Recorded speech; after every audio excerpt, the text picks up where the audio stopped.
Hello students, I'm Sukhinder from Department of Economics, Sukhinder Kaur from Department of Economics, GDST College Haryana Hoshiarpur. ਅੱਜ ਦਾ topic ਹੈ ਸਾਡਾ rent factors of production ਚਾਰ ਹੈਗੇ ਆ: land, labour, capital ਤੇ entrepreneur. Land, labour, capital ਤੇ entrepreneur. ਔਰ land ਦੀਆਂ ਸਰਵਿਸਿਜ਼ ਦੇ ਬਦਲੇ, ਉਹਦੇ ਯੂਜ਼ ਦੇ ਬਦਲੇ ਜੋ ਉਹਦਾ ਰਿਵਾਰਡ ਆਪਾਂ ਉਹਨੂੰ ਦਿੰਦੇ ਆ ਉਹ ਰੈਂਟ ਹੁੰਦਾ। ਬੇਸ਼ੱਕ ਸਿੰਪਲ ਲੈਂਗੁਏਜ ਦੇ ਵਿੱਚ, ਆਮ ਭਾਸ਼ਾ ਦੇ ਵਿੱਚ ਅਸੀਂ ਕਿਸੇ ਵੀ ਚੀਜ਼ ਦੇ ਯੂਜ਼ ਲਈ, ਲਾਈਕ ਕਿਸੇ ਬਿਲਡਿੰਗ ਦੇ ਯੂਜ਼ ਲਈ, ਕਿਸੇ ਫਰਨੀਚਰ, ਕਰੋਕਰੀ, ਦੁਕਾਨ ਦੇ ਯੂਜ਼ ਦੇ ਲਈ ਜਦੋਂ ਪੇਮੈਂਟ ਕਰਦੇ ਹਾਂ ਤਾਂ ਉਸਨੂੰ ਅਸੀਂ ਰੈਂਟ ਕਹਿ ਦਿੰਦੇ ਹਾਂ। ਪਰ ਇਕਨੋਮਿਕਸ ਦੇ ਵਿੱਚ ਰੈਂਟ ਹੈ ਜਿਹੜਾ ਉਹ ਹੁੰਦਾ ਤੁਸੀਂ ਉਸ ਸਾਧਨ ਦੀ ਪੇਮੈਂਟ ਜਿਹਦੀ ਸਪਲਾਈ ਇਨਇਲਾਸਟਿਕ ਹੋਵੇ, ਪਰਫੈਕਟਲੀ ਇਨਇਲਾਸਟਿਕ ਮੀਨਸ ਜਿਹਦੀ ਸਪਲਾਈ ਦੇ ਵਿੱਚ ਚੇਂਜ ਜਿਹੜੀ ਆ ਉਹ ਆਸਾਨੀ ਦੇ ਨਾਲ ਨਹੀਂ ਕੀਤੀ ਜਾ ਸਕਦੀ ਹੁੰਦੀ। ਪ੍ਰੋਫੈਸਰ ਰਿਕਾਰਡੋ ਨੇ ਕਿਹਾ ਸੀਗਾ rent is the price paid for the use of original powers of the soil. ਕਿਉਂਕਿ ਲੈਂਡ ਦੇ ਵਿੱਚ ਇੱਕ ਪਾਵਰ ਹੈ ਕਿ ਤੁਸੀਂ ਉੱਥੇ ਬਿਲਡਿੰਗ ਖੜੀ ਕਰ ਸਕਦੇ ਹੋ, ਜਾਂ ਉਹਦੇ ਵਿੱਚੋਂ ਤੁਹਾਨੂੰ ਪ੍ਰੋਡਕਟਿਵਿਟੀ ਹੈ ਜਿਹੜੀ ਉਹ ਮਿਲ ਸਕਦੀ ਹੈ, ਅਤੇ ਉਹਦੇ ਵਿੱਚ ਪ੍ਰੋਡਕਸ਼ਨ ਹੋ ਸਕਦੀ ਹੈ, ਅਤੇ ਤੁਹਾਨੂੰ ਉਹਦੇ ਨਾਲ ਬੈਨੀਫਿਟ ਹੋ ਸਕਦਾ, ਤੁਹਾਡੀ ਇਨਕਮ ਦੇ ਵਿੱਚ ਵਾਧਾ ਹੋ ਸਕਦਾ। ਉਹਦੇ ਕਰਕੇ ਅਸੀਂ ਉੱਥੇ ਰੈਂਟ ਜਿਹੜਾ ਉਹ ਪੇ ਕਰਦੇ ਹਾਂ। ਅਤੇ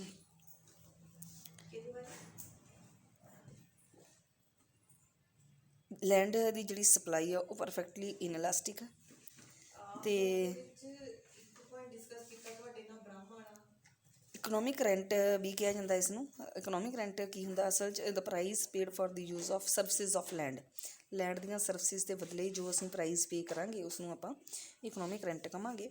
ਔਰ ਰੈਂਟ ਜਿਹੜਾ ਉਹ ਅਸਲ ਦੇ ਵਿੱਚ ਹੁੰਦਾ actual earning minus transfer earning. ਔਰ ਪ੍ਰੋਫੈਸਰ ਕਾਰਵਨ ਨੇ ਬਹੁਤ ਵਧੀਆ ਡੈਫੀਨੇਸ਼ਨ ਦਿੱਤੀ ਹੈ, ਕਹਿੰਦਾ ਕਿ rent is the price paid for the use of land. Land ਦੇ ਯੂਜ਼ ਦੇ ਲਈ, ਲੈਂਡ ਨੂੰ ਅਸੀਂ ਯੂਜ਼ ਕਰਦੇ ਪਏ ਹਾਂ, ਕਿਸੇ ਵੀ ਪਰਪਜ਼ ਲਈ ਕਰਦੇ ਪਏ ਹਾਂ, ਉਹਦੇ ਯੂਜ਼ ਦੇ ਬਦਲੇ ਜੋ ਅਸੀਂ ਪ੍ਰਾਈਜ਼ ਪੇ ਕਰਾਂਗੇ ਉਹ ਲੈਂਡ ਹੋਏਗਾ। ਪ੍ਰੋਫੈਸਰ ਜੈਕਬ ਨੇ ਕਿਹਾ ਸੀਗਾ economic rent is the payment for the use of square natural resources. Natural resources square, ਜਿਨ੍ਹਾਂ ਦੀ ਜਿਹੜੀ ਸਪਲਾਈ ਆ ਉਹ ਸਕੇਅਰ ਆ, ਘੱਟ ਆ, ਉਹਨਾਂ ਦੇ ਯੂਜ਼ ਦੇ ਬਦਲੇ ਜੋ ਤੁਸੀਂ ਪੇ ਕਰਦੇ ਪਏ ਹੋ ਉਹ ਤੁਹਾਡਾ ਰੈਂਟ ਹੋਏਗਾ। ਔਰ ਉਸ ਤੋਂ ਬਾਅਦ ਇਹਦੇ ਵਿੱਚ ਕੁਛ ਇਹ ਕਲਾਸੀਕਲ ਡੈਫੀਨੇਸ਼ਨਸ ਆ, ਮਾਡਰਨ ਇਕੋਨੋਮਿਸਟਸ ਨੇ ਵੀ ਇਹ ਡੈਫੀਨੇਸ਼ਨਸ ਦਿੱਤੀਆਂ ਹੈ। ਇਹਦੇ ਵਿੱਚ ਵਧੀਆ ਜਿਹੜੀ ਡੈਫੀਨੇਸ਼ਨ ਹਿਬਡਨ ਦੀ ਹੈਗੀ ਆ ਕਿ rent is the difference between the actual payment of a factor to a factor and its supply or transfer price. ਕਿ ਉਹਦੀ ਸਪਲਾਈ ਅਤੇ ਉਹਦੀ ਜਿਹੜੀ ਐਕਚੁਅਲ ਪੇਮੈਂਟ ਆ ਉਹਦੇ ਵਿਚਲਾ ਜਿਹੜਾ ਡਿਫਰੈਂਸ ਆ ਉਹ ਰੈਂਟ ਹੋਏਗਾ। ਨੈਕਸਟ ਆਉਂਦਾ ਰੈਂਟ ਦੀਆਂ ਟਾਈਪਸ ਕੀ ਹੈਗੀਆਂ। ਸਭ ਤੋਂ ਪਹਿਲਾਂ ਤਾਂ ਇਕਨੋਮਿਕ ਰੈਂਟ। ਇਕਨੋਮਿਕ ਰੈਂਟ ਕੀ ਹੁੰਦਾ? Is the payment refers to the payment for the use of land only. ਕਿਉਂਕਿ ਆਪਾਂ ਪਹਿਲਾਂ ਵੀ ਗੱਲ ਕੀਤੀ ਹੈ ਕਿ ਅਸੀਂ ਬਹੁਤ ਸਾਰੇ ਲਾਈਕ ਬਿਲਡਿੰਗ, ਕਿਸੇ ਕਾਰ, ਕਿਸੇ ਕਰੋਕਰੀ, ਕਿਸੇ ਸ਼ੋਪ ਦੇ ਯੂਜ਼ ਦੇ ਬਦਲੇ ਵੀ ਆਪਾਂ ਉਹਨੂੰ ਰੈਂਟ ਹੀ ਪੇ ਕਰਦੇ ਪਏ ਹਾਂ ਸਿੰਪਲ ਲੈਂਗੁਏਜ ਦੇ ਵਿੱਚ। ਪਰ ਜਦੋਂ ਸਿਰਫ ਲੈਂਡ ਦੇ ਪੇਮੈਂਟ ਦੀ ਗੱਲ ਹੋਏਗੀ, ਲੈਂਡ ਦੀ ਪੇਮੈਂਟ ਦੀ ਗੱਲ ਹੋਏਗੀ, ਉਹ ਤੁਹਾਡਾ ਇਕਨੋਮਿਕ ਰੈਂਟ ਹੋਏਗਾ। ਔਰ ਨੈਕਸਟ ਟਾਈਪ ਹੈਗੀ ਆ ਗਰੋਸ ਰੈਂਟ ਦੀ। ਗਰੋਸ ਰੈਂਟ ਦੇ ਵਿੱਚ ਜਿਸ ਤਰ੍ਹਾਂ ਗਰੋਸ ਕੰਸੈਪਟ ਆਪਾਂ ਕਿਤੇ ਵੀ ਦੇਖੋ ਤਾਂ ਸਾਰੀ ਤਰ੍ਹਾਂ ਦਾ ਜਿਹੜਾ ਰੈਂਟ ਆ ਜੋ ਤੁਹਾਨੂੰ ਲੈਂਡ ਦੀਆਂ ਸਰਵਿਸਿਜ਼ ਅਤੇ ਉਹਨੂੰ ਫਿਰ ਉਸ ਦੇ ਉੱਤੇ ਲੈਂਡ ਦੇ ਉੱਤੇ ਤੁਸੀਂ ਬਹੁਤ ਸਾਰੀ ਕੈਪੀਟਲ ਯੂਜ਼ ਕਰਦੇ ਹੋ, ਉਹਦੇ ਬਦਲੇ ਜੋ ਤੁਹਾਨੂੰ ਤੁਸੀਂ ਪੇ ਕਰਦੇ ਹੋ ਉਹ ਰੈਂਟ ਹੋਏਗਾ। ਔਰ ਨੈਕਸਟ ਹੈਗਾ ਸਕੇਅਰਸਿਟੀ ਰੈਂਟ। ਕਿਉਂਕਿ ਬਹੁਤ ਸਾਰੇ ਇਕਨੋਮਿਸਟ ਦਾ ਇਹ ਵੀ ਮੰਨਣਾ ਕਿ ਜਿਹੜਾ ਰੈਂਟ ਆ ਉਹ ਜਦੋਂ ਅਸੀਂ ਪੇ ਕਰਦੇ ਹਾਂ ਉਹਨਾਂ ਫੈਕਟਰਸ ਦੇ ਲਈ ਪੇ ਕਰਦੇ ਹਾਂ ਜਿਨ੍ਹਾਂ ਦੀ ਸਪਲਾਈ ਪਰਫੈਕਟਲੀ ਇਨਇਲਾਸਟਿਕ ਹੁੰਦੀ ਹੈ, ਅਤੇ ਇੱਕ ਤਰ੍ਹਾਂ ਨਾਲ ਤੁਸੀਂ ਕਹਿ ਸਕਦੇ ਹੋ ਉਹ ਸਕੇਅਰ ਰਿਸੋਰਸਿਸ ਹੁੰਦੇ ਆ, ਉਹ ਆਸਾਨੀ ਨਾਲ ਨਹੀਂ ਮਿਲਦੇ ਆਪਾਂ ਨੂੰ, ਉਸ ਲਈ ਇਸ ਨੂੰ ਸਕੇਅਰਸਿਟੀ ਰੈਂਟ ਵੀ ਕਿਹਾ ਜਾਂਦਾ। ਉਸ ਤੋਂ ਬਾਅਦ ਨੈਕਸਟ ਹੈਗਾ ਡਿਫਰੈਂਸ਼ੀਅਲ ਰੈਂਟ। ਕਿਉਂਕਿ ਆਪਾਂ ਜਦੋਂ ਲੈਂਡ ਦੇ ਉੱਤੇ ਵੀ ਰੈਂਟ ਪੇ ਕਰਦੇ ਹਾਂ, ਸਾਰੀ ਲੈਂਡ ਦੇ ਉੱਤੇ ਇੱਕੋ ਜਿਹਾ ਰੈਂਟ ਨਹੀਂ ਹੁੰਦਾ, ਉਹਦੇ ਵਿੱਚ ਕਾਫੀ ਡਿਫਰੈਂਸ ਪਾਇਆ ਜਾਂਦਾ, ਕਿਤੇ ਰੈਂਟ ਜ਼ਿਆਦਾ ਹੁੰਦਾ, ਕਿਤੇ ਘੱਟ ਹੁੰਦਾ।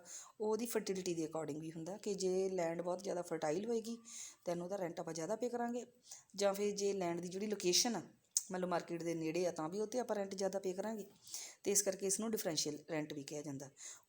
ਪਰ ਇੱਕ ਜਿਹੜਾ ਉਹਦੀ ਲੋਕੇਸ਼ਨ ਦੇ ਅਕੋਰਡਿੰਗ ਜਿਹੜਾ ਇੱਕ ਸਪੈਸ਼ਲ ਟਾਈਪ ਆ ਉਹ ਵੀ ਹੈਗੀ ਸਿਚੁਏਸ਼ਨ ਰੈਂਟ।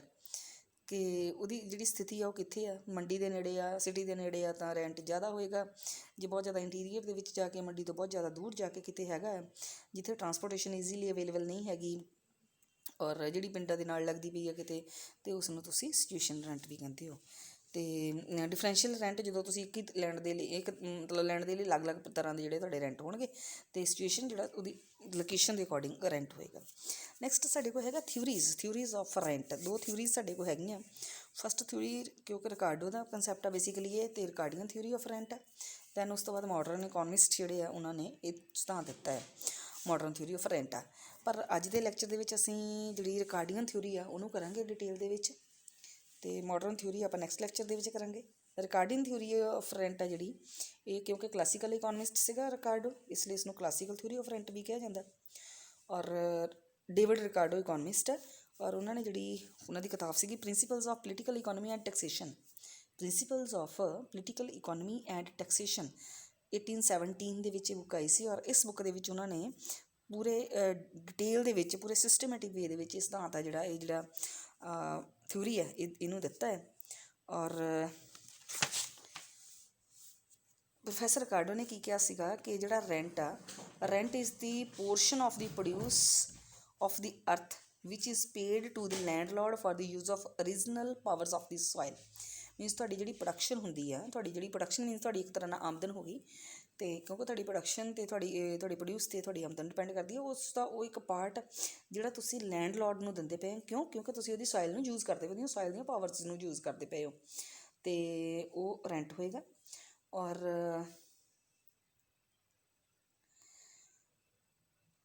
ਰਿਕਾਰਡੋ ਨੇ ਜਿਹੜਾ ਇਹ ਸਿਧਾਂਤ ਹੈ ਆਪਣਾ, ਇਹ ਕੁਝ ਇੱਕ ਮਾਨਤਾਵਾਂ ਦੇ ਜੰਪਸ਼ਨਸ ਦੇ ਆਧਾਰ 'ਤੇ ਦਿੱਤਾ ਹੈ। ਅਤੇ ਜੰਪਸ਼ਨਸ ਦੇ ਵਿੱਚ ਜਿਹੜੀ ਫਸਟ ਉਹਨੇ ਇਹ ਜੰਪਸ਼ਨ ਲਈ ਆ ਕਿ ਜਿਹੜੀ ਲੈਂਡ ਆ ਉਹਦੀ ਫਰਟੀਲਿਟੀ ਦੇ ਵਿੱਚ ਡਿਫਰੈਂਸ ਹੁੰਦਾ। ਸਾਰੀ ਲੈਂਡ ਇੱਕੋ ਜਿਹੀ ਨਹੀਂ ਹੁੰਦੀ, ਕੁਝ ਲੈਂਡ ਜ਼ਿਆਦਾ ਫਰਟਾਈਲ ਹੁੰਦੀ ਹੈ, ਜ਼ਿਆਦਾ ਉਪਜਾਊ ਹੁੰਦੀ ਹੈ, ਅਤੇ ਕੁਝ ਇੱਕ ਲੈਂਡ ਜਿਹੜੀ ਘੱਟ ਫਰਟਾਈਲ ਹੁੰਦੀ ਹੈ। ਅਤੇ ਇਹ ਵੀ ਉਹਨੇ ਮੰਨਿਆ ਕਿ ਜਿਹੜੀ ਲੈਂਡ ਆ ਫਿਕਸ ਹੁੰਦੀ ਹੈ, ਇਹਦੇ ਵਿੱਚ ਤੁਸੀਂ ਆਪਣੇ ਆਪ ਵਾਧਾ ਨਹੀਂ ਕਰ ਸਕਦੇ, ਇੱਕ ਤਰ੍ਹਾਂ ਨਾਲ ਤੁਸੀਂ ਕਹਿ ਸਕਦੇ ਹੋ ਸਕੇਅਰ ਰਿਸੋਰਸਿਸ ਦੇ ਵਿੱਚ ਆਉਂਦੀ ਹੈ। ਅਤੇ ਇਹ ਵੀ ਉਹਨੇ ਮੰਨਤਾ ਲਈ ਹੈ ਕਿ ਜਿਹੜੀ ਲੈਂਡ ਆ ਉਹਦਾ ਸਿਰਫ ਇੱਕ ਹੀ ਯੂਜ਼ ਹੁੰਦਾ, ਉਹ ਹੈਗਾ ਐਗਰੀਕਲਚਰ। ਅਦਰਵਾਈਜ਼ ਬੇਸ਼ੱਕ ਸਾਨੂੰ ਪਤਾ ਕਿ ਲੈਂਡ ਦੇ ਬਹੁਤ ਸਾਰੇ ਯੂਜ਼ ਆ, ਤੁਸੀਂ ਇੰਡਸਟਰੀ ਵੀ ਲਗਾਉਣੀ ਹੈ ਅਤੇ ਤੁਹਾਨੂੰ ਲੈਂਡ ਚਾਹੀਦੀ ਹੋਏਗੀ, ਪਰ ਇੱਥੇ ਰਿਕਾਰਡੋ ਇਹ ਮੰਨ ਕੇ ਚੱਲਿਆ ਕਿ ਲੈਂਡ ਦਾ ਸਿਰਫ ਇੱਕ ਯੂਜ਼ ਆ, ਉਹ ਜਿਹੜਾ ਐਗਰੀਕਲਚਰ ਹੈਗਾ, ਖੇਤੀ ਲਈ ਉਹ ਯੂਜ਼ ਕੀਤੀ ਜਾਂਦੀ ਹੈ। ਅਤੇ ਨੈਕਸਟ ਜਿਹੜੀ ਜੰਪਸ਼ਨ ਇਹ ਆ ਕਿ ਗੁੱਡਸ ਮਾਰਕੀਟ ਦੇ ਵਿੱਚ ਪਰਫੈਕਟ ਕੰਪੀਟੀਸ਼ਨ ਪਾਇਆ ਜਾਂਦਾ, ਅਤੇ ਪਰਫੈਕਟ ਕੰਪੀਟੀਸ਼ਨ ਪਾਇਆ ਜਾਣ ਦੇ ਕਰਕੇ ਉਹ ਕਹਿੰਦਾ ਕਿ ਜਿਹੜਾ ਖੇਤੀ ਦੀ ਪ੍ਰੋਡਕਸ਼ਨ ਹੋਏਗੀ ਉਹਦਾ ਸਾਰੀ ਜਗ੍ਹਾ ਪ੍ਰਾਈਸ ਇੱਕ ਹੀ ਹੋਏਗਾ, ਕਿਉਂਕਿ ਪਰਫੈਕਟ ਕੰਪੀਟੀਸ਼ਨ ਮੰਨਿਆ ਉਹਨੇ। ਔਰ ਇਹ ਵੀ ਉਹ ਕਹਿੰਦਾ ਕਿ ਲਾਅ ਆਫ ਡਿਮਿਨਿਸ਼ਿੰਗ ਰਿਟਰਨਸ ਜਿਹੜਾ ਲਾਗੂ ਹੁੰਦਾ, ਕਿ ਜੇ ਤੁਸੀਂ ਜ਼ਿਆਦਾ ਯੂਜ਼ ਕਰਦੇ ਜਾਓਗੇ, ਜਿੱਦਾਂ ਜਿੱਦਾਂ ਉਹਦੇ ਤੋਂ ਮਿਲਣ ਵਾਲੀ ਜਿਹੜੀ ਆਊਟਪੁੱਟ ਆ ਉਹ ਲਗਾਤਾਰ ਘੱਟਦੀ ਜਾਏਗੀ। ਔਰ ਉਹਨੇ ਇਹ ਵੀ ਕਿਹਾ ਕਿ ਇਕੋਨਮੀ ਦੇ ਵਿੱਚ ਨੋ ਰੈਂਟ ਲੈਂਡ ਵੀ ਪਾਈ ਜਾਂਦੀ ਹੈ। ਮੀਨਸ ਕਿਉਂਕਿ ਲੈਂਡ ਪਹਿਲਾਂ ਹੀ ਉਹਨੇ ਕਹਿਤਾ ਕਿ ਉਹਦੀ ਫਰਟੀਲਿਟੀ 'ਚ ਫਰਕ ਹੁੰਦਾ ਆ। ਇੱਕ ਉਹ ਵੀ ਲੈਂਡ ਹੁੰਦੀ ਹੈ ਜਿਹਦੇ ਕੋਈ ਰੈਂਟ ਹੋਏਗਾ ਹੀ ਨਹੀਂ, ਮੀਨਸ ਜਿਹਦੀ ਫਰਟੀਲਿਟੀ ਬਹੁਤ ਜ਼ਿਆਦਾ ਘੱਟ ਹੋਏਗੀ, ਜਿਹੜੀ ਬਹੁਤ ਘੱਟ ਫਰਟਾਈਲ ਹੋਏਗੀ। ਔਰ ਇਸ ਤੋਂ ਇਲਾਵਾ ਉਹਨੇ ਇਹ ਮੰਨਿਆ ਕਿ ਲੈਂਡ ਦੇ ਵਿੱਚ ਪਾਵਰਸ ਹੁੰਦੀਆਂ, ਓਰੀਜਨਲ ਪਾਵਰਸ ਹੁੰਦੀਆਂ, ਜਿਹਦੇ ਕਰਕੇ ਪ੍ਰੋਡਕਸ਼ਨ ਹੁੰਦੀ ਆ। ਉਸ ਤੋਂ ਬਾਅਦ ਇਹ ਵੀ ਉਹ ਅਜਿਊਮ ਕਰਕੇ ਚੱਲਦਾ ਕਿ ਜਦੋਂ ਤੁਹਾਡੀ ਪਾਪੂਲੇਸ਼ਨ ਦੇ ਵਿੱਚ ਇਨਕਰੀਜ਼ ਹੁੰਦਾ ਅਤੇ ਐਗਰੀਕਲਚਰਲ ਪ੍ਰੋਡਕਟਸ ਦੀ ਜਿਹੜੀ ਡਿਮਾਂਡ ਆ ਉਹਦੇ ਵਿੱਚ ਵਾਧਾ ਹੋ ਜਾਂਦਾ। ਔਰ ਜਿਹੜੀ ਤੁਹਾਡੀ ਐਗਰੀਕਲਚਰ ਦੇ ਵਿੱਚ ਪ੍ਰੋਡਕਸ਼ਨ ਆ ਉਹ ਡਿਪੈਂਡ ਕਰਦਾ ਕਿ ਤੁਹਾਡੀ ਜਿਹੜੀ ਲੇਬਰ ਆ ਉਹਦੀ ਸਪਲਾਈ ਕਿੰਨੀ ਹੈ, ਜੇ ਇਹਦੀ ਸਪਲਾਈ 'ਤੇ ਡਿਪੈਂਡ ਕਰੇਗੀ ਤੁਹਾਡੀ ਪ੍ਰੋਡਕਸ਼ਨ। ਉਸ ਤੋਂ ਬਾਅਦ ਇਸ ਸਿਧਾਂਤ ਦੀ ਜਿਹੜੀ ਐਕਸਪਲੇਨੇਸ਼ਨ ਦਿੱਤੀ ਹੈ, ਐਕਸਪਲੇਨੇਸ਼ਨ ਜਦੋਂ ਉਹਨੇ ਦਿੱਤੀ ਹੈ ਤਾਂ ਉਹਨੇ ਇਹਦੇ ਵਿੱਚ ਇਹ ਕਿਹਾ ਕਿ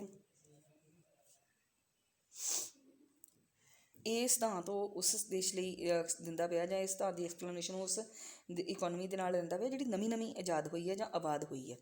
ਅਤੇ ਨਵਾਂ ਇੱਕ ਤਰ੍ਹਾਂ ਨੂੰ ਤੁਸੀਂ ਕਹਿ ਲਓ ਕਿ ਉਸ ਇਕੋਨਮੀ ਲਈ ਦਿੱਤੀ ਹੈ ਸਿਧਾਂਤ, ਉਸ ਇਕੋਨਮੀ ਲਈ ਦਿੱਤੀ ਜਿਹਨੇ ਹੁਣੇ ਜੇ ਗਰੋਥ ਪ੍ਰੋਸੈਸ ਸ਼ੁਰੂ ਕੀਤੀ ਆ, ਜੇ ਹੁਣੇ ਕੰਮ ਕਰਨਾ ਸ਼ੁਰੂ ਕੀਤਾ। ਔਰ ਜਦੋਂ ਕੋਈ ਨਵਾਂ ਦੇਸ਼ ਆਜ਼ਾਦ ਹੋਏਗਾ ਜਾਂ ਆਬਾਦ ਹੋਏਗਾ ਤਾਂ ਉਹ ਆਰੰਭ ਦੇ ਵਿੱਚ ਉਹਦੀ ਜਨਸੰਖਿਆ ਬਹੁਤ ਘੱਟ ਹੋਏਗੀ, ਉੱਥੇ ਜਿਹੜੀ ਲੈਂਡ ਦੀ ਸਪਲਾਈ ਆ ਜਿਹੜੀ ਉਹਦੀ ਮੰਗ ਤੋਂ ਜ਼ਿਆਦਾ ਹੋਏਗੀ, ਮਤਲਬ ਉਹਦੀ ਮੰਗ ਘੱਟ ਹੋਏਗੀ, ਸਪਲਾਈ ਜ਼ਿਆਦਾ ਹੋਏਗੀ, ਕਿਉਂਕਿ ਨਵਾਂ ਉੱਥੇ ਕਿਉਂਕਿ ਉਹ ਮੰਨਦਾ ਕਿ ਨਵਾਂ ਦੇਸ਼ ਆਬਾਦ ਹੋਇਆ, ਆਜ਼ਾਦ ਨਹੀਂ ਆਬਾਦ ਨਵਾਂ ਆਇਆ। ਅਤੇ ਕਿਉਂਕਿ ਉਹਨੇ ਪਹਿਲਾਂ ਹੀ ਮੰਨਿਆ ਕਿ ਜਿਹੜੀ ਲੈਂਡ ਆ ਉਹ ਕੁਦਰਤ ਦਾ ਨੇਚਰ ਦਾ ਇੱਕ ਜਿਹੜਾ ਗਿਫਟ ਹੈਗਾ ਹੈ, ਇਸ ਲਈ ਉਹ ਕਹਿੰਦਾ ਕਿ ਸ਼ੁਰੂ ਦੇ ਵਿੱਚ ਲੋਕਾਂ ਨੂੰ ਜਿਹੜੀ ਲੈਂਡ ਆ ਫਰੀ ਦੇ ਵਿੱਚ ਮਿਲ ਜਾਂਦੀ ਹੈ। ਇਹਦੇ ਕਰਕੇ ਸਭ ਤੋਂ ਪਹਿਲਾਂ ਜਦੋਂ ਸਾਡੇ ਕੋਲ ਸਾਰੀ ਤਰ੍ਹਾਂ ਦੀ ਲੈਂਡ ਪਈ ਹੋਏਗੀ, ਫਰੀ 'ਚ ਮਿਲਦੀ ਹੋਏਗੀ, ਤਾਂ ਸਭ ਤੋਂ ਪਹਿਲਾਂ ਅਸੀਂ ਉਸ ਲੈਂਡ 'ਤੇ ਖੇਤੀ ਕਰਾਂਗੇ ਜਿਹੜੀ ਸਭ ਤੋਂ ਜ਼ਿਆਦਾ ਫਰਟਾਈਲ ਸਾਨੂੰ ਲੱਗਦੀ ਹੈ। ਇਸ ਲਈ ਪਹਿਲਾਂ ਸਭ ਤੋਂ ਵਧੀਆ ਲੈਂਡ ਦੇ ਉੱਤੇ ਖੇਤੀ ਕੀਤੀ ਜਾਂਦੀ ਹੈ, ਜਿਹਨੂੰ ਉਹਨੇ A ਗ੍ਰੇਡ ਕਿਹਾ। ਫਿਰ ਉਸ ਤੋਂ ਬਾਅਦ ਉਹ ਇਹ ਜਿਹੜੀ ਗ੍ਰੇਡ ਲੈਂਡ ਆ ਉਹ ਯੂਜ਼ ਹੋ ਜਾਏਗੀ, ਫਿਰ B ਗ੍ਰੇਡ ਯੂਜ਼ ਕਰਾਂਗੇ, ਫਿਰ ਜਦੋਂ ਉਹ ਵੀ ਯੂਜ਼ ਹੋ ਜਾਏਗੀ ਫਿਰ ਆਪਾਂ C ਗ੍ਰੇਡ ਯੂਜ਼ ਕਰਾਂਗੇ, ਫਿਰ ਕਿਉਂਕਿ ਹੌਲੀ ਹੌਲੀ ਪਾਪੂਲੇਸ਼ਨ ਵੀ ਵਧਣ ਲੱਗ ਜਾਏਗੀ, ਫਿਰ ਹੌਲੀ ਹੌਲੀ ਫਿਰ ਆਪਾਂ D ਗ੍ਰੇਡ, ਫਿਰ E ਗ੍ਰੇਡ, ਇਸ ਤਰ੍ਹਾਂ ਜਿਹੜੀ ਆ ਅੱਗੇ ਲੈਂਡ ਜਿਹੜੀ ਘੱਟ ਫਰਟਾਈਲ ਲੈਂਡ ਆ ਉਹਨੂੰ ਵੀ ਹੌਲੀ ਹੌਲੀ ਯੂਜ਼ ਕਰਨਾ ਸ਼ੁਰੂ ਕਰ ਦਾਂਗੇ। ਫਿਰ ਤਾਂ ਕਿ ਉਹ ਵੀ ਟਾਈਮ ਆਉਂਦਾ ਕਿ ਜਦੋਂ ਆਪਾਂ ਜੰਗਲ ਕੱਟ ਕੇ ਵੀ ਖੇਤੀ ਕਰਨੀ ਸ਼ੁਰੂ ਕਰ ਦਿੰਦੇ ਹਾਂ। ਸੋ ਇਹਦੇ ਵਿੱਚ ਰਿਕਾਰਡੋ ਨੇ ਇਹੀ ਕਿਹਾ ਕਿ rent arises due to the scarcity of land ਕਿਉਂਕਿ ਸਕੇਅਰ ਆ, ਇਹਦੇ ਕਰਕੇ ਜਿਹੜਾ ਰੈਂਟ ਉਹ ਪੈਦਾ ਹੁੰਦਾ। The difference in the fertility is the measure of the size of rent, the difference in the fertility is the measure of the size of rent. ਉਸ ਤੋਂ ਬਾਅਦ ਇਹਨੂੰ ਜਦੋਂ ਉਹਨੇ ਐਕਸਪਲੇਨ ਕੀਤਾ ਤਾਂ ਇਹਦੇ ਵਿੱਚ ਉਹਨੇ ਇਹੀ ਕਿਹਾ ਕਿ ਜਿਹੜਾ ਰੈਂਟ ਉਹ ਡਿਟਰਮਿਨ ਕਿੱਦਾਂ ਹੋਣਾ। ਜਦੋਂ ਰਿਕਾਰਡੋ ਨੇ ਡਿਟਰਮੀਨੇਸ਼ਨ ਦੀ ਗੱਲ ਕੀਤੀ ਹੈ, ਡਿਟਰਮਿਨ ਕਿੱਦਾਂ ਹੋਏਗਾ ਰੈਂਟ, ਤਾਂ ਉਹਨੇ ਦੋ ਗੱਲਾਂ ਕੀਤੀਆਂ। ਉਹ ਕਹਿੰਦਾ ਇੱਕ ਖੇਤੀ ਦੋ ਤਰ੍ਹਾਂ ਦੀ ਹੁੰਦੀ ਹੈ ਅਸਲ 'ਚ, ਇੱਕ ਹੁੰਦੀ ਐਕਸਟੈਂਸਿਵ ਅਤੇ ਇੱਕ ਹੁੰਦੀ ਇੰਟੈਂਸਿਵ। ਇੱਕ ਵਿਸਤ੍ਰਿਤ ਖੇਤੀ ਹੁੰਦੀ ਹੈ, ਜਿਸ ਤਰ੍ਹਾਂ ਉਹਨੇ ਜਿੱਦਾਂ ਕਿਹਾ ਸੀ ਕਿ ਸ਼ੁਰੂ 'ਚ ਜਦੋਂ ਇੱਕ ਦੇਸ਼ ਨਵਾਂ ਆਬਾਦ ਹੋਏਗਾ ਤਾਂ ਉਹਦੇ ਵਿੱਚ ਲੈਂਡ ਇਸੇ ਤਰ੍ਹਾਂ ਉਹਨੂੰ ਫ੍ਰੀ ਮਿਲ ਜਾਏਗੀ। ਪਹਿਲਾਂ ਸਭ ਤੋਂ ਵਧੀਆ ਗ੍ਰੇਡ, ਜਿਹਨੂੰ ਉਹਨੇ ਏ ਗ੍ਰੇਡ ਕਿਹਾ, ਲੈਂਡ 'ਤੇ ਖੇਤੀ ਹੋਏਗੀ, ਫਿਰ ਬੀ 'ਤੇ ਹੋਏਗੀ, ਹੈ ਨਾ। ਅਤੇ ਸ਼ੁਰੂ ਦੇ ਵਿੱਚ ਕਿਉਂਕਿ ਪਾਪੂਲੇਸ਼ਨ ਉਹਨੇ ਮੰਨਿਆ ਸ਼ੁਰੂ 'ਚ ਘੱਟ ਹੋਏਗੀ, ਇਸ ਕਰਕੇ ਐਕਸਟੈਂਸਿਵ ਖੇਤੀ ਹੋਏਗੀ, ਵਿਸਤ੍ਰਿਤ ਖੇਤੀ ਹੋਏਗੀ, ਖਿਲਰੀ ਖੇਤੀ ਇੱਕ ਤਰ੍ਹਾਂ ਨਾਲ ਆਪਾਂ ਕਹਿ ਸਕਦੇ ਹਾਂ ਕਿ। ਪਰ ਬਾਅਦ ਵਿੱਚ ਜਦੋਂ ਹੌਲੀ ਹੌਲੀ ਪਾਪੂਲੇਸ਼ਨ ਵੱਧ ਜਾਏਗੀ, ਜਾਂ ਕਈ ਵਾਰ ਇਹ ਵੀ ਹੁੰਦਾ ਕਿ ਸਾਰੇ ਲੋਕ ਵਧੀਆ ਵਾਲੀ ਲੈਂਡ, ਏ ਗ੍ਰੇਡ ਲੈਂਡ ਦੇ ਉੱਤੇ ਖੇਤੀ ਕਰਨੀ ਚਾਹਣਗੇ, ਅਤੇ ਉਹ ਫਿਰ ਜਿਹੜੀ ਖੇਤੀ ਆ ਉਹ ਜਾਂ ਫਿਰ ਮਾਰਕੀਟ ਦੇ ਨੇੜੇ ਹੀ ਰਹਿਣਾ ਚਾਹੁੰਦੇ ਹੁੰਦੇ, ਅਤੇ ਉਹਦੇ ਕਰਕੇ ਕਈ ਵਾਰ ਸੰਘਣੀ ਖੇਤੀ ਹੋ ਜਾਂਦੀ ਹੈ। ਅਤੇ ਇਸ ਲਈ ਸਭ ਤੋਂ ਪਹਿਲਾਂ ਜਿਹੜੀ ਐਕਸਪਲੇਨੇਸ਼ਨ ਉਹ ਆਪਾਂ ਐਕਸਟੈਂਸਿਵ ਦੀ ਦੇਵਾਂਗੇ, ਵਿਸਤ੍ਰਿਤ ਖੇਤੀ ਦੀ ਦੇਵਾਂਗੇ। ਔਰ ਜਦੋਂ ਉਹਨੇ ਵਿਸਤ੍ਰਿਤ ਖੇਤੀ, ਐਕਸਟੈਂਸਿਵ ਜਿਹੜਾ ਐਗਰੀਕਲਚਰ ਹੈ ਉਹਦੇ ਵਿੱਚ ਫਿਰ ਉਹ ਕੀ ਕਹਿੰਦਾ ਕਿ ਇਹ ਉਹ ਖੇਤੀ ਹੁੰਦੀ ਆ ਜਿਹਦੇ ਵਿੱਚ ਜਦੋਂ ਤੁਹਾਨੂੰ ਲੱਗਦਾ ਕਿ ਤੁਹਾਨੂੰ ਪ੍ਰੋਡਕਸ਼ਨ ਜ਼ਿਆਦਾ ਚਾਹੀਦੀ ਆ, ਜਦੋਂ ਤੁਹਾਨੂੰ ਲੱਗਦਾ ਤੁਹਾਡੀ ਡਿਮਾਂਡ ਜ਼ਿਆਦਾ ਹੈ, ਤਾਂ ਤੁਸੀਂ ਨਵੀਂ ਜ਼ਮੀਨ ਯੂਜ਼ ਕਰਦੇ ਹੋ। ਮੀਨਸ ਇਹ ਨਹੀਂ ਆ ਕਿ ਤੁਸੀਂ ਪਹਿਲੇ ਵਾਲੀ ਜ਼ਮੀਨ ਦੇ ਵਿੱਚ ਜ਼ਿਆਦਾ ਫਰਟੀਲਾਈਜ਼ਰ ਯੂਜ਼ ਕਰਨੇ ਆ, ਜਾਂ ਆਪਣੀ ਜਿਹੜੀ ਤੁਹਾਡੇ ਕੋਲ ਜ਼ਮੀਨ ਹੈਗੀ ਹੋਈ ਆ ਪਹਿਲਾਂ ਹੀ ਉਹਦੇ ਵਿੱਚ ਉਹਦੀ ਪ੍ਰੋਡਕਟਿਵਿਟੀ ਵਧਾਉਣ ਲਈ ਕੋਸ਼ਿਸ਼ ਕਰਨੀ। ਇੱਦਾਂ ਕੁਛ ਨਹੀਂ ਕਰੋਗੇ। ਜੇ ਤੁਹਾਨੂੰ ਲੱਗੇ ਤੁਹਾਨੂੰ ਜ਼ਿਆਦਾ ਆਊਟਪੁੱਟ ਦੀ ਲੋੜ ਆ, ਮੀਨਸ ਪਾਪੂਲੇਸ਼ਨ ਵੱਧ ਗਈ, ਤੁਹਾਡੀ ਡਿਮਾਂਡ ਵੱਧ ਗਈ ਹੈ, ਤੁਸੀਂ ਨਵੀਂ ਜਿਹੜੀ ਜ਼ਮੀਨ ਆ ਉਹਨੂੰ ਯੂਜ਼ ਕਰਨਾ ਸ਼ੁਰੂ ਕਰੋਗੇ। ਇਸ ਲਈ ਪਹਿਲਾਂ ਤੁਸੀਂ ਏ ਗ੍ਰੇਡ 'ਤੇ ਆ, ਫਿਰ ਤੁਸੀਂ ਬੀ ਗ੍ਰੇਡ ਵੀ ਯੂਜ਼ ਕਰ ਲਓਗੇ, ਫਿਰ ਤੁਸੀਂ ਸੀ ਗ੍ਰੇਡ ਵੀ ਯੂਜ਼ ਕਰ ਲਓਗੇ। ਇਹਨੂੰ ਉਹਨੇ ਜਿਹੜਾ ਇੱਕ ਟੇਬਲ ਦੇ ਥਰੂ ਐਕਸਪਲੇਨ ਕੀਤਾ। ਉਹਨੇ ਵਿੱਚ ਦੇਖੋ ਇਹ ਕਿਹਾ ਕਿ ਜਿਹੜੀ ਲੈਂਡ ਆ ਟੇਬਲ ਦੇ ਵਿੱਚ ਦੇਖੋ, ਡਿਟਰਮੀਨੇਸ਼ਨ ਆਫ ਰੈਂਟ ਆ in case of extensive cultivation. ਉਹਦੇ ਵਿੱਚ ਉਹਨੇ ਕਿਹਾ ਕਿ ਲੈਂਡ ਆ ਜਿਹੜੀ ABCD ਗ੍ਰੇਡ ਦੀ ਹੈਗੀ ਆ, ਔਰ ਸ਼ੁਰੂ ਦੇ ਵਿੱਚ ਜਿਹੜੀ ਹੁਣ ਦੇਖੋ ਏ ਗ੍ਰੇਡ ਲੈਂਡ ਦੇ ਉੱਤੇ ਜਿਹੜੀ ਪ੍ਰੋਡਕਸ਼ਨ ਆ ਹੁੰਦੀ ਵੀ 10 ਕੁਆਂਟਲ, ਬੀ ਗ੍ਰੇਡ ਕਿਉਂਕਿ ਘੱਟ ਫਰਟਾਈਲ ਆ 8 ਕੁਆਂਟਲ, ਸੀ ਕਿਉਂਕਿ ਉਹ ਤੋਂ ਵੀ ਜ਼ਿਆਦਾ ਘੱਟ ਫਰਟਾਈਲ ਆ 6 ਕੁਆਂਟਲ, ਡੀ ਦੀ ਕਿਉਂਕਿ ਜਿਹੜੀ ਉਤਪਾਦਕਤਾ ਹੈ ਉਹਦੇ ਨਾਲੋਂ ਵੀ ਘੱਟ ਆ, ਉਹ 'ਤੇ 4 ਕੁਆਂਟਲ। ਪਰ ਜਿਹੜੀ ਕੋਸਟ ਆਉਂਦੀ ਪਈ ਆ, ਚਾਹੇ ਉਹ A grade, B grade, C grade, D grade, ਜਿਹੜੀ ਮਰਜ਼ੀ ਲੈਂਡ ਹੋਵੇ, ਜਿਹੜੀ ਲੇਬਰ ਅਤੇ ਕੈਪੀਟਲ ਦੀ ਕੋਸਟ ਆ ਉਹ ਸੇਮ ਆ। ਜਿਸ ਤਰ੍ਹਾਂ ਉਹਨੇ ਮੰਨਿਆ ਕਿ ਸਾਰੀ ਜਗ੍ਹਾ 100 ਰੁਪਈਆ ਹੀ ਆਉਂਦੀ ਪਈ ਆ। ਹੁਣ ਦੇਖੋ ਕਿ ਜਿਹੜੀ ਮਾਰਜਨਲ ਲੈਂਡ ਹੈਗੀ ਆ ਉਹਦੇ 'ਤੇ ਆਊਟਪੁੱਟ ਕਿੰਨੀ ਹੁੰਦੀ ਪਈ 10 ਕੁਆਂਟਲ, ਅਤੇ ਦੂਸਰੀ 'ਤੇ ਕਿੰਨੀ ਹੁੰਦੀ ਪਈ ਏ ਗ੍ਰੇਡ 'ਤੇ, ਮਾਰਜਨਲ ਲੈਂਡ 'ਤੇ ਕਿੰਨੀ ਹੁੰਦੀ ਪਈ ਹੈ 4 ਕੁਆਂਟਲ, ਅਤੇ ਏ ਗ੍ਰੇਡ ਲੈਂਡ 'ਤੇ ਕਿੰਨੀ ਹੁੰਦੀ ਪਈ ਹੈ 10 ਕੁਆਂਟਲ। ਇਟ ਮੀਨਸ ਉੱਥੇ 6 ਕੁਆਂਟਲ ਜਿਹੜੀ ਹੈ ਤੁਹਾਡੀ ਉਹ ਵਾਧੂ ਹੁੰਦੀ ਪਈ ਹੈ। ਦੈਨ ਡੀ ਦੇ ਮੁਕਾਬਲੇ ਬੀ 'ਤੇ ਤੁਹਾਡੀ 4 ਕੁਆਂਟਲ ਵਾਧੂ ਹੁੰਦੀ ਪਈ ਹੈ, ਸੀ 'ਤੇ ਤੁਹਾਡੀ 2 ਕੁਆਂਟਲ ਵਾਧੂ ਹੁੰਦੀ ਪਈ ਹੈ ਨਾ। ਇਸ ਲਈ ਜਿਹੜਾ ਰੈਂਟ ਆ ਹੁਣ ਉਹਦੀ ਫਰਟੀਲਿਟੀ ਦੇ ਅਕੋਰਡਿੰਗ ਹੋਏਗਾ। ਜਿਹੜਾ ਰੈਂਟ ਆ ਉਹ ਏ ਗ੍ਰੇਡ 'ਤੇ 6 ਹੋਏਗਾ, ਬੀ ਗ੍ਰੇਡ ਲੈਂਡ 'ਤੇ 4 ਹੋਏਗਾ, ਸੀ ਗ੍ਰੇਡ 'ਤੇ 2 ਹੋਏਗਾ, ਅਤੇ ਡੀ ਗ੍ਰੇਡ ਲੈਂਡ ਦੇ ਉੱਤੇ ਕੋਈ ਰੈਂਟ ਹੋਏਗਾ ਹੀ ਨਹੀਂ, ਉਹ ਕਹਿੰਦਾ। ਠੀਕ ਹੈ। ਫਿਰ ਇਸ ਨੂੰ ਉਹਨੇ ਇੱਕ ਡਾਇਗਰਾਮ ਦੇ ਥਰੂ ਵੀ ਐਕਸਪਲੇਨ ਕੀਤਾ ਕਿ ਦੇਖੋ ABCD ਗ੍ਰੇਡ ਲੈਂਡ ਹੈਗੀ ਆ, ਉਸ ਤੋਂ ਬਾਅਦ ਜਿਹੜੀ ਪ੍ਰੋਡਕਸ਼ਨ ਹੁੰਦੀ ਪਈ ਆ ਤੁਹਾਡੀ 8, 10, 6, 4 ਕੁਆਂਟਲ ਹੁੰਦੀ ਪਈ ਆ। ਪਰ ਜਿਹੜਾ ਹੁਣ ਰੈਂਟ ਆ ਉਹ A, B ਅਤੇ C ਗ੍ਰੇਡ ਲੈਂਡ ਦੇ ਉੱਤੇ ਹੀ ਆ, ਜਿਹੜਾ ਡਾਰਕ ਕੀਤਾ ਪਾਰਟ ਆ ਇਹ ਹੁੰਦਾ ਪਿਆ ਡੀ ਗ੍ਰੇਡ, ਕਿਉਂਕਿ ਲੈਂਡ ਆ ਉਹ ਤਾਂ ਮਾਰਜਨਲ ਲੈਂਡ ਹੀ ਹੈਗੀ ਆ, ਉਹਦੇ 'ਤੇ ਕੋਈ ਵੀ ਰੈਂਟ ਆ ਜਿਹੜਾ ਉਹ ਪੇ ਨਹੀਂ ਹੁੰਦਾ ਪਿਆ। ਫਿਰ ਇਸ ਨੂੰ ਕਿਉਂਕਿ ਉਹਨੇ ਪਰਫੈਕਟ ਕੰਪੀਟੀਸ਼ਨ ਮੰਨਿਆ ਸੀ, ਇਸ ਲਈ ਪਰਫੈਕਟ ਕੰਪੀਟੀਸ਼ਨ ਦੀਆਂ ਡਾਇਗਰਾਮਸ ਦੇ ਥਰੂ ਵੀ ਇਹਨੂੰ ਐਕਸਪਲੇਨ ਕੀਤਾ। OX 'ਤੇ ਸਾਰੀਆਂ ਡਾਇਗਰਾਮਸ ਦੇ ਵਿੱਚ ਆਊਟਪੁੱਟ ਆ, ਅਤੇ OY ਦੇ ਉੱਤੇ ਸਾਰੀਆਂ ਡਾਇਗਰਾਮਸ ਦੇ ਵਿੱਚ ਰੈਵਨਿਊ ਅਤੇ ਕਾਸਟ ਆ। ਇਹ ਡਾਇਗਰਾਮਸ ਕੋਈ ਨਵੀਆਂ ਡਾਇਗਰਾਮਸ ਨਹੀਂ ਆ। ਪਹਿਲੀ ਜਿਹੜੀ ਡਾਇਗਰਾਮ ਆ ਪਰਫੈਕਟ ਕੰਪੀਟੀਸ਼ਨ ਦੇ ਸੁਪਰ ਨਾਰਮਲ ਪ੍ਰੋਫਿਟ ਦੀ ਆ, ਦੂਸਰੀ ਡਾਇਗਰਾਮ ਪਰਫੈਕਟ ਕੰਪੀਟੀਸ਼ਨ ਦੇ ਨਾਰਮਲ ਪ੍ਰੋਫਿਟ ਦੀ ਆ,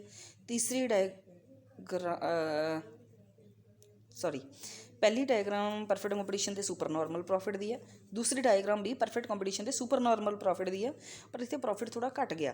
ਅਤੇ ਜਿਹੜੀ ਨੈਕਸਟ ਡਾਇਗਰਾਮ ਆ ਉਹ ਵੀ ਥੋੜ੍ਹਾ ਪ੍ਰੋਫਿਟ ਹੋਰ ਘੱਟ ਹੋਣਾ ਸੀ, ਇੱਕ ਹੋਰ ਆਉਣੀ ਸੀ, ਪਰ ਉਹ ਸ਼ਾਇਦ ਕਿ ਡਾਇਗਰਾਮਸ ਬਹੁਤ ਜ਼ਿਆਦਾ ਵੱਧ ਜਾਣਗੀਆਂ, ਨਹੀਂ ਬਣਾਈ। ਅਤੇ ਡੀ ਗ੍ਰੇਡ ਲੈਂਡ ਇਹਨੇ ਸਿੱਧੀ ਦੇ ਦਿੱਤੀ ਹੈ, ਮਤਲਬ ਪਹਿਲੀ ਡਾਇਗਰਾਮ ਉਹਨੇ ਏ ਗ੍ਰੇਡ ਲੈਂਡ ਦੀ ਦਿੱਤੀ ਜਿੱਥੇ ਸੁਪਰ ਨਾਰਮਲ ਪ੍ਰੋਫਿਟ ਹੁੰਦਾ, ਦੂਸਰੀ ਉਹਨੇ ਬੀ ਗ੍ਰੇਡ ਲੈਂਡ ਦੀ ਦਿੱਤੀ ਉੱਥੇ ਵੀ ਸੁਪਰ ਨਾਰਮਲ ਪ੍ਰੋਫਿਟ ਹੁੰਦਾ, ਪਰ ਪਹਿਲੀ ਦੇ ਮੁਕਾਬਲੇ ਘੱਟ ਹੁੰਦਾ, ਮਤਲਬ ਏ ਗ੍ਰੇਡ ਦੇ ਮੁਕਾਬਲੇ ਘੱਟ ਹੁੰਦਾ।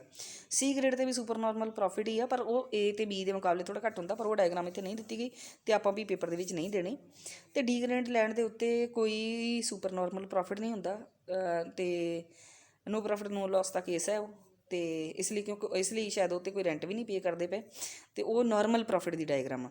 ਅਤੇ ਜਿੱਥੇ ਹੁਣ ਦੇਖੋ ਡਿਮਾਂਡ ਅਤੇ ਸਪਲਾਈ ਇੰਟਰਸੈਕਟ ਕਰਦੇ ਪਏ ਆ, ਜਿੱਥੇ ਪ੍ਰਾਈਜ਼ ਦੇ ਬਰਾਬਰ ਤੁਹਾਡੀ ਡਿਮਾਂਡ ਅਤੇ ਸਪਲਾਈ ਹੈਗੀ ਆ, ਉੱਥੇ ਰੈਂਟ ਡਿਸਾਈਡ ਹੋਏਗਾ, ਤੁਹਾਡਾ OP ਰੈਂਟ ਆ ਜਿਹੜਾ ਉਹ ਡਿਸਾਈਡ ਹੋਏਗਾ ABCD ਗ੍ਰੇਡ ਲੈਂਡਸ ਦੇ ਵਿੱਚ। ਇਸ ਲਈ ਰੈਂਟ ਕੀ ਹੁੰਦਾ, ਤੁਹਾਡੀ ਪ੍ਰਾਈਸ ਅਤੇ ਤੁਹਾਡੀ ਐਵਰੇਜ ਕਾਸਟ ਦਾ ਡਿਫਰੈਂਸ। ਨੈਕਸਟ ਹੈਗਾ ਕਿ ਇੰਟੈਂਸਿਵ ਕਲਟੀਵੇਸ਼ਨ ਆ, ਜਿਹੜੀ ਇੰਟੈਂਸਿਵ ਕਲਟੀਵੇਸ਼ਨ ਜਿਹਨੂੰ ਇੱਕ ਤਰ੍ਹਾਂ ਨਾਲ ਆਪਾਂ ਸੰਘਣੀ ਖੇਤੀ ਕਹਿੰਦੇ ਆ, ਇਹਦੇ ਵਿੱਚ ਇਹ ਹੁੰਦਾ ਕਿ ਜਦੋਂ ਤੁਸੀਂ ਆਊਟਪੁੱਟ ਵਧਾਉਣ ਦੀ ਕੋਸ਼ਿਸ਼ ਕਰਦੇ ਹੋ ਤਾਂ ਤੁਸੀਂ ਲੈਂਡ ਨਹੀਂ ਵਧਾਉਂਦੇ। ਇਹਦੇ ਵਿੱਚ ਆਊਟਪੁੱਟ ਵਧਾਉਣ ਦੇ ਲਈ ਤੁਸੀਂ ਨਵੇਂ ਸੀਡ ਯੂਜ਼ ਕਰ ਲੈਂਦੇ ਹੋ, ਉਹਦੇ ਵਿੱਚ ਤੁਸੀਂ ਲੇਬਰ ਵਧਾ ਲੈਂਦੇ ਹੋ, ਉਹਦੇ ਵਿੱਚ ਤੁਸੀਂ ਕੈਪੀਟਲ ਦਾ ਯੂਜ਼ ਵਾਧੂ ਕਰ ਲਓਗੇ ਅਤੇ ਉਹਦੇ ਵਿੱਚ ਤੁਸੀਂ ਲੇਬਰ ਅਤੇ ਕੈਪੀਟਲ ਦਾ ਵੱਧ ਯੂਜ਼ ਕਰਕੇ ਆਊਟਪੁੱਟ ਨੂੰ ਵਧਾਉਣ ਦੀ ਕੋਸ਼ਿਸ਼ ਕਰੋਗੇ। ਪਰ ਕਿਉਂਕਿ ਫਿਰ ਉਹੀ ਕਿ ਉੱਥੇ ਵੀ ਕਿਉਂਕਿ ਲਾਅ ਆਫ ਡਿਮਿਨਿਸ਼ਿੰਗ ਰਿਟਰਨਸ ਲਾਗੂ ਹੁੰਦਾ ਪਿਆ, ਇਸ ਲਈ ਫਸਟ ਗ੍ਰੇਡ ਲੈਂਡ ਦੇ ਉੱਤੇ ਤੁਹਾਨੂੰ ਜ਼ਿਆਦਾ ਪ੍ਰੋਫਿਟ ਹੋਏਗਾ, ਸੈਕੰਡ ਗ੍ਰੇਡ 'ਤੇ ਘੱਟ ਹੋਏਗਾ, ਥਰਡ 'ਤੇ ਹੋਰ ਘੱਟ ਹੋਏਗਾ, ਫੋਰਥ 'ਤੇ ਹੋਰ ਘੱਟ ਹੋਏਗਾ। ਪਰ OX ਦੇ ਉੱਤੇ ਨਹੀਂ ਆ dose of labour and capital. ਸ਼ੁਰੂ 'ਚ ਜਦੋਂ ਤੁਸੀਂ ਲੇਬਰ ਅਤੇ ਕੈਪੀਟਲ ਦੀ ਡੋਜ਼ ਵਧਾਓਗੇ ਤੁਹਾਡਾ ਪ੍ਰੋਫਿਟ ਜ਼ਿਆਦਾ ਹੋਏਗਾ, ਪਰ ਜਿੱਦਾਂ ਜਿੱਦਾਂ ਤੁਸੀਂ ਫਿਰ ਦੁਬਾਰਾ ਲੇਬਰ ਅਤੇ ਕੈਪੀਟਲ ਦੀ ਡੋਜ਼ ਵਧਾਓਗੇ ਪ੍ਰੋਫਿਟ ਹੋਏਗਾ ਅਤੇ ਜ਼ਰੂਰ ਪਰ ਘੱਟ ਜਾਏਗਾ। ਜੇ ਦੁਬਾਰਾ ਫਿਰ ਲੇਬਰ ਅਤੇ ਕੈਪੀਟਲ ਨੂੰ ਇਨਪੁੱਟ ਨੂੰ ਮਤਲਬ ਤੁਸੀਂ ਵਧਾ ਦੋਗੇ ਪ੍ਰੋਫਿਟ ਹੋਏਗਾ, ਪਰ ਪਹਿਲੇ ਡੋਜ਼ ਦੇ ਮੁਕਾਬਲੇ ਘੱਟ ਹੋਏਗਾ। ਅਤੇ ਜੇ ਤੁਸੀਂ ਦੁਬਾਰਾ ਫਿਰ ਵਧਾ ਦੋਗੇ ਤਾਂ ਪ੍ਰੋਫਿਟ ਤਾਂ ਉਸ ਵੇਲੇ ਨਹੀਂ ਹੋਏਗਾ। ਇਸ ਲਈ ਜਿਹੜਾ ਪਹਿਲੇ, ਦੂਜੀ ਅਤੇ ਤੀਸਰੇ ਡੋਜ਼ ਵਧਾਉਣ ਦੇ ਵਿੱਚ ਇੰਟੈਂਸਿਵ ਸੰਘਣੀ ਖੇਤੀ ਦੇ ਵਿੱਚ ਤੁਹਾਨੂੰ ਪ੍ਰੋਫਿਟ ਆ ਜਿਹੜਾ ਹੁੰਦਾ।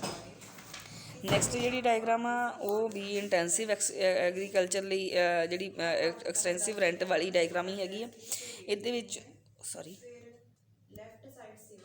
ਦੇਖੋ OX 'ਤੇ ਲਿਖਿਆ ਉਹਨੇ units of labour and capital, ਅਤੇ OY 'ਤੇ ਉਹਨੇ ਲਿਖਿਆ ਕਾਸਟ ਐਂਡ OW ਜਾਂ WW ਜਿਹੜੀ ਤੁਹਾਡੀ ਰੇਖਾ ਇਹ ਹੈਗੀ ਆ ਲੇਬਰ ਅਤੇ ਕੈਪੀਟਲ ਦੀ ਕਾਸਟ ਨੂੰ ਦਰਸਾਉਂਦੀ ਪਈ ਆ। ARP ਕਹਿੰਦੀ ਐਵਰੇਜ ਰੈਵਨਿਊ ਪ੍ਰੋਡਕਸ਼ਨ, ਅਤੇ MRP ਮਾਰਜਨ ਰੈਵਨਿਊ ਪ੍ਰੋਡਕਸ਼ਨ, ਅਤੇ ਇਹ ਸਾਰੀਆਂ ਡਾਊਨਵਰਡ ਸਲੋਪ ਦੀਆਂ ਹੈਗੀਆਂ। ਔਰ ਸ਼ੁਰੂ ਦੇ ਵਿੱਚ ਜਿਹੜਾ ਤੁਹਾਡਾ ਇਕੁਇਲੀਬਰੀਅਮ ਉਹ E ਦੇ ਉੱਤੇ ਹੈ, ਔਰ ਉੱਥੇ ARP ਅਤੇ MRP ਜਿਹੜੇ ਆ ਉਹ ਆਪਸ ਵਿੱਚ ਇੰਟਰਸੈਕਟ ਕਰਦੇ ਪਏ ਆ ਅਤੇ ਇੱਕ ਦੂਸਰੇ ਦੇ ਬਰਾਬਰ ਆ। ਇਸ ਤਰ੍ਹਾਂ ਇਸ ਇਕੁਇਲੀਬਰੀਅਮ ਦੇ ਉੱਤੇ ਤੁਸੀਂ OM ਲੇਬਰ ਅਤੇ ਕੈਪੀਟਲ ਯੂਜ਼ ਕਰਦੇ ਪਏ ਹੋ, ਅਤੇ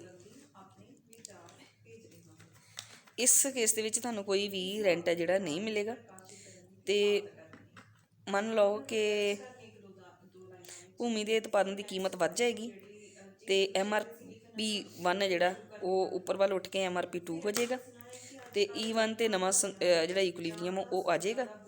ਔਰ ਇਸ ਤੋਂ ਇਹ ਗਿਆਤ ਹੁੰਦਾ ਕਿ ਲੇਬਰ ਅਤੇ ਕੈਪੀਟਲ ਪਹਿਲਾਂ ਤੋਂ ਵੱਧ ਮਤਲਬ ON ਇਕਾਈਆਂ ਦਾ ਯੂਜ਼ ਹੋਏਗਾ, ਅਤੇ ORE1 ਅਤੇ N ਜਿਹੜਾ ਹੁਣ ਯੂਜ਼ ਹੋਏਗਾ। ਕੁੱਲ ਲਾਗਤ ਤੁਹਾਡੀ ਹੈਗੀ ਆ ਕਾਸਟ ਜਿਹੜੀ ਤੁਹਾਨੂੰ ਆਉਂਦੀ ਪਈ ਆ ਉਹ ਆਉਂਦੀ ਪਈ ਆ OWE1N, ਅਤੇ ਇਸ ਲਈ ਹੁਣ ਕਾਸ਼ਤਕਾਰ ਨੂੰ WRE1 ਆ ਜਿਹੜਾ ਸਰਪਲਸ ਹੋਏਗਾ। ਸਰਪਲਸ ਅਸਲ 'ਚ ਕੀ ਹੁੰਦਾ? ਰੈਂਟ। ਠੀਕ ਹੈ, ਇਹ ਰੈਂਟ ਹੋਏਗਾ। ਉਸ ਤੋਂ ਬਾਅਦ ਇਸ ਜਿਹੜਾ ਰਿਕਾਰਡਿੰਗ ਥਿਊਰੀ ਆ ਇਹਦੀ ਕ੍ਰਿਟਿਸਿਜ਼ਮ ਜਿਹੜਾ ਇਹਦਾ ਕੀਤਾ ਜਾਂਦਾ, ਇਕੋਨਮਿਸਟ ਇਹਦਾ ਕ੍ਰਿਟਿਸਿਜ਼ਮ ਕਰਦੇ ਆ। ਸਭ ਤੋਂ ਪਹਿਲਾਂ ਤਾਂ ਉਹ ਕਹਿੰਦੇ ਆ ਜੀ ਕਿ ਜਿਹੜੀ ਲੈਂਡ ਆ, fertility of the land is neither regional nor indestructible, ਕਿ ਜਿਹੜੀ ਫਰਟੀਲਿਟੀ ਹੈ ਲੈਂਡ ਦੀ ਉਹ ਰੀਜਨਲ ਨਹੀਂ ਹੁੰਦੀ, ਉਹਨੂੰ ਤੁਹਾਨੂੰ ਫਰਟਾਈਲ ਕਰਨਾ ਪੈਂਦਾ। ਉਹਦੇ 'ਚ ਤੁਸੀਂ ਫਰਟੀਲਾਈਜ਼ਰ ਯੂਜ਼ ਕਰਦੇ ਹੋ, ਉਹਦੇ ਵਿੱਚ ਤੁਸੀਂ ਵਧੀਆ ਸੀਡ ਯੂਜ਼ ਕਰਦੇ ਹੋ, ਤਾਂ ਜਾ ਕੇ ਜਿਹੜੀ ਲੈਂਡ ਆ ਉਹ ਤੁਹਾਨੂੰ ਆਊਟਪੁੱਟ ਦਿੰਦੀ ਆ। ਜਿਹੜੀ ਲੈਂਡ ਆ ਉਹ ਆਪਣੇ ਆਪ ਸ਼ੁਰੂ ਦੇ ਵਿੱਚ ਕ੍ਰਿਟਿਕਸ ਤਾਂ ਇਹ ਮੰਨਣਾ ਆ ਕਿ ਫਰਟਾਈਲ ਨਹੀਂ ਹੁੰਦੀ। ਉਸ ਤੋਂ ਬਾਅਦ ਇਹ ਹਿਸਟੋਰੀਕਲੀ ਰੋਂਗ ਆ। ਉਹ ਕਹਿੰਦੇ ਇੱਦਾਂ ਕਿਤੇ ਵੀ ਨਹੀਂ ਹੋਇਆ ਕਿ ਪਹਿਲਾਂ ਸਭ ਤੋਂ ਵਧੀਆ ਲੈਂਡ ਦੇ ਉੱਤੇ ਖੇਤੀ ਹੋਈ, ਫਿਰ ਉਸ ਤੋਂ ਬਾਅਦ ਘਟੀਆ 'ਤੇ ਹੋਈ ਹੋਵੇ। ਮਾਰਜਨਲ ਲੈਂਡ ਔਰ ਨੋ ਰੈਂਟ ਲੈਂਡ ਹੁੰਦੀ ਨਹੀਂ ਆ, ਮਤਲਬ ਇੱਦਾਂ ਦੀ ਲੈਂਡ ਕੋਈ ਵੀ ਨਹੀਂ ਹੁੰਦੀ। ਕ੍ਰਿਟਿਕਸ ਕਹਿੰਦੇ ਆ ਜਿੱਥੇ ਕੋਈ ਵੀ ਨਾ ਰੈਂਟ ਮਿਲਦਾ ਹੋਵੇ। ਇਹ ਹੋ ਸਕਦਾ ਕਿ ਰੈਂਟ ਉੱਤੇ ਹੋਰ ਜ਼ਿਆਦਾ ਘੱਟ ਮਿਲੇ, ਪਰ ਇੱਦਾਂ ਨਹੀਂ ਹੋ ਸਕਦਾ ਕਿ ਰੈਂਟ ਮਿਲੇ ਹੀ ਨਾ। Rent is not due to fertility but due to scarcity. Rent ਇਸ ਲਈ ਨਹੀਂ ਹੁੰਦਾ ਕਿ ਲੈਂਡ ਫਰਟਾਈਲ ਆ, ਇਸ ਲਈ ਹੁੰਦਾ ਕਿ ਉਹ ਸਕੇਅਰ ਆ, ਆਸਾਨੀ ਨਾਲ ਨਹੀਂ ਮਿਲਦੀ। Rent does not enter into price. ਫਿਰ ਉਹ ਵੀ ਕਹਿੰਦੇ ਆ ਕਿ ਰੈਂਟ ਪ੍ਰਾਈਜ਼ ਦੇ ਵਿੱਚ ਐਂਟਰ ਨਹੀਂ ਹੁੰਦਾ। Rent is not paid for land only. Land ਤੋਂ ਬਿਨਾਂ ਬਾਕੀ ਚੀਜ਼ਾਂ ਦੇ ਲਈ ਵੀ ਰੈਂਟ ਜਿਹੜਾ ਪੇ ਕੀਤਾ ਜਾਂਦਾ। ਅਤੇ ਉਸ ਤੋਂ ਬਾਅਦ ਡਿਟਰਮਿਨ ਕਿੱਦਾਂ ਹੋਇਆ ਰੈਂਟ, ਇਹ ਕਹਿੰਦਾ ਪੂਰੀ ਤਰ੍ਹਾਂ ਐਕਸਪਲੇਨ ਨਹੀਂ ਕੀਤਾ, ਕ੍ਰਿਟਿਕਸ ਦਾ ਮੰਨਣਾ ਆ। ਉਸ ਤੋਂ ਬਾਅਦ every land has some fertility, ਕਿ ਕੋਈ ਵੀ ਲੈਂਡ ਹੋਵੇ, ਹੋ ਸਕਦਾ ਘਟੀਆ ਲੈਂਡ ਵੀ ਹੋਵੇ, ਪਰ ਉਹਦੀ ਵੀ ਕੁਛ ਨਾ ਕੁਛ ਇੱਕ ਫਰਟੀਲਿਟੀ ਹੋਏਗੀ, ਉਹ ਥੋੜ੍ਹੀ ਬਹੁਤੀ ਫਰਟਾਈਲ ਜ਼ਰੂਰ ਹੋਏਗੀ, ਕਿਉਂਕਿ ਜੋ ਫਰਟਾਈਲ ਹੈ ਹੀ ਨਹੀਂ ਹੈ ਫਿਰ ਤੁਸੀਂ ਉੱਥੇ ਖੇਤੀ ਕਰਨੀ ਕਿਉਂ ਆ। ਅਨਰੀਅਲਿਸਟਿਕ ਅਜੰਪਸ਼ਨਸ ਲਈਆਂ, ਕਹਿੰਦੇ ਕਿ ਜਿੱਦਾਂ ਲਾਈਕ ਪਰਫੈਕਟ ਕੰਪੀਟੀਸ਼ਨ, ਕਿਉਂਕਿ ਉਦੋਂ ਵੀ ਆਪਾਂ ਜਦੋਂ ਪਰਫੈਕਟ ਕੰਪੀਟੀਸ਼ਨ ਕੀਤਾ ਉੱਥੇ ਵੀ ਆਪਾਂ ਕੀਤਾ ਕਿ ਰਿਐਲਿਟੀ 'ਚ ਨਹੀਂ ਪਾਇਆ ਜਾਂਦਾ। ਉਸ ਤੋਂ ਬਾਅਦ criticism of labour theory of value, ਉਹਦਾ ਵੀ ਇੱਥੇ ਕ੍ਰਿਟੀਸਾਈਜ਼ ਕੀਤਾ ਗਿਆ। ਫਿਰ ਇਨਕੰਪਲੀਟ ਥਿਊਰੀ ਕਹਿੰਦੇ ਆ, ਇਹਦੇ ਵਿੱਚ ਕਹਿੰਦੇ ਉਹਨੇ ਇਹ ਨਹੀਂ ਦੱਸਿਆ ਕਿ ਜਦੋਂ ਰੈਂਟ ਹੋਏਗਾ ਤਾਂ ਉਹਦੇ ਨਾਲ ਨੈਸ਼ਨਲ ਇਨਕਮ 'ਤੇ ਕੀ ਇਫੈਕਟ ਪਏਗਾ। ਫਿਰ ਇਹ ਵੀ ਹੁੰਦਾ ਕਿ ਲੈਂਡ ਦੇ ਤਾਂ ਕਈ ਅਲਟਰਨੇਟਿਵ ਯੂਜ਼ ਵੀ ਹੁੰਦੇ ਆ ਨਾ, ਤੁਸੀਂ ਲੈਂਡ ਨੂੰ ਜ਼ਰੂਰੀ ਥੋੜ੍ਹੀ ਗੱਲ ਐਗਰੀਕਲਚਰਲ ਪਰਪਸ ਲਈ ਯੂਜ਼ ਕਰਨਾ, ਇੰਡਸਟਰੀ ਲਈ ਵੀ ਕਰ ਸਕਦੇ ਹੋ। ਅਤੇ ਜਾਂ ਫਿਰ ਐਗਰੀਕਲਚਰ ਦੇ ਵਿੱਚ ਵੀ ਤੁਸੀਂ ਕਿਸੇ ਹੋਰ ਕੰਮ ਲਈ ਵੀ ਉਹਨੂੰ ਯੂਜ਼ ਕਰ ਸਕਦੇ ਹੋ। ਉਹਦੇ ਵਿੱਚ ਐਗਰੀਕਲਚਰਲ ਰਿਲੇਟਡ ਐਕਟੀਵਿਟੀਜ਼ ਜਿਹੜੀਆਂ ਹੋਰ ਤੁਹਾਡੇ ਕਿੰਨੇ ਐਗਰੀਕਲਚਰ ਦੇ ਨਾਲ ਅਲਾਈਡ ਐਕਟੀਵਿਟੀਜ਼ ਹੈਗੀਆਂ ਉਹ ਵੀ ਕਰ ਸਕਦੇ ਹੋ, ਜਿਹੜੇ ਇਹਦੇ ਵਿੱਚ ਪੂਰੀ ਤਰ੍ਹਾਂ ਐਕਸਪਲੇਨ ਨਹੀਂ ਕੀਤੇ ਗਏ। ਇਹ ਸੀ ਤੁਹਾਡੀ ਰਿਕਾਰਡੀਅਨ ਥਿਊਰੀ। ਅਤੇ ਨੈਕਸਟ ਜਿਹੜੀ ਤੁਹਾਡੀ ਰੈਂਟ ਦੀ ਮਾਡਰਨ ਥਿਊਰੀ ਉਹ ਆਪਾਂ ਨੈਕਸਟ ਲੈਕਚਰ ਦੇ ਵਿੱਚ ਕਰਾਂਗੇ। Thank you.